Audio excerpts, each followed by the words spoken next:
Tuhan bersamamu. Dan bersama rohmu. Inilah Injil suci menurut Santo Matius. Dimuliakanlah Tuhan.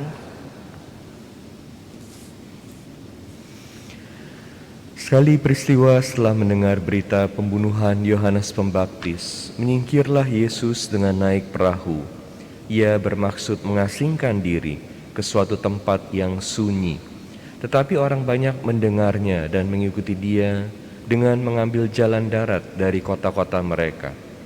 Ketika Yesus mendarat, ia melihat orang banyak yang besar jumlahnya. Maka tergeraklah hatinya oleh belas kasih kepada mereka, dan ia menyembuhkan mereka yang sakit.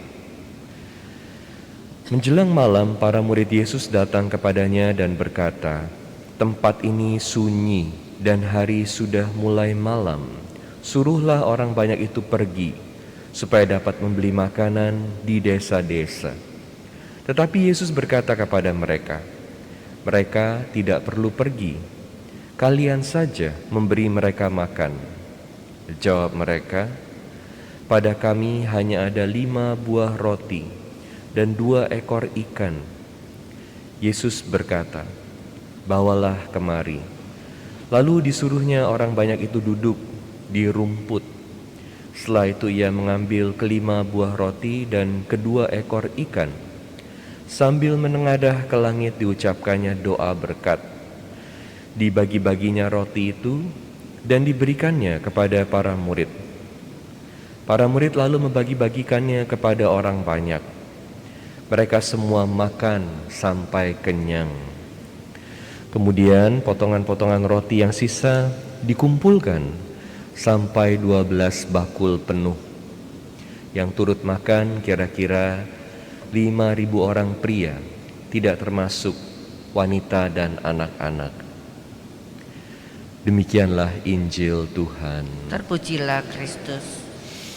Saudara-saudari sekalian terkasih dalam Kristus, setiap hari kita dihadapkan pada berbagai pilihan.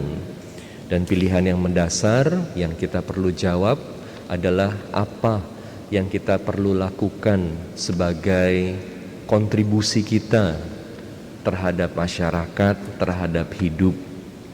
Apa tujuan hidup kita?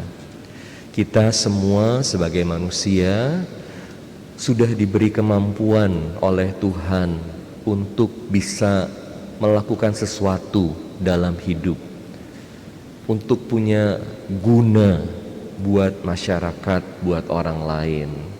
Tapi sayangnya seringkali kita hanya memikirkan diri kita sendiri aja. Kenapa kita memikirkan diri kita sendiri?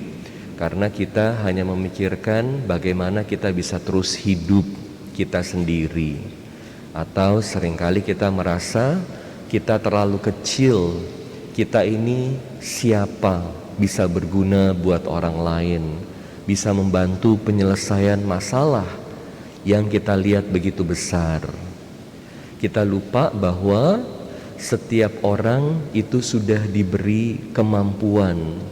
Setiap orang mau dilibatkan oleh Tuhan dalam karyanya menghadirkan kerajaan Allah di dunia.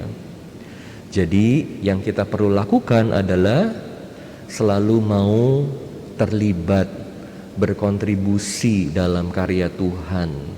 Selalu tanya sama Tuhan, "Tuhan, apa yang saya bisa lakukan?" Sekecil apapun yang kita lakukan, kalau sesuai dengan kehendak Tuhan dan dengan berkat Tuhan, yang biasa jadi luar biasa. 5 roti dan 2 ikan cukup untuk memberi makan 5.000 orang. Ini bukan karena kehebatan kita, tetapi karena rahmat Tuhan. Dalam hidup ada banyak masalah yang kita hadapi sehari-hari. Mari kita tanya, Tuhan, kita bisa buat apa? Dengan yang Engkau sudah berikan kepada saya, bagaimana saya bisa ikut serta dalam karya-Mu untuk menyelesaikan berbagai permasalahan ini yang kelihatannya begitu besar. Dengan rahmat Tuhan yang biasa jadi luar biasa.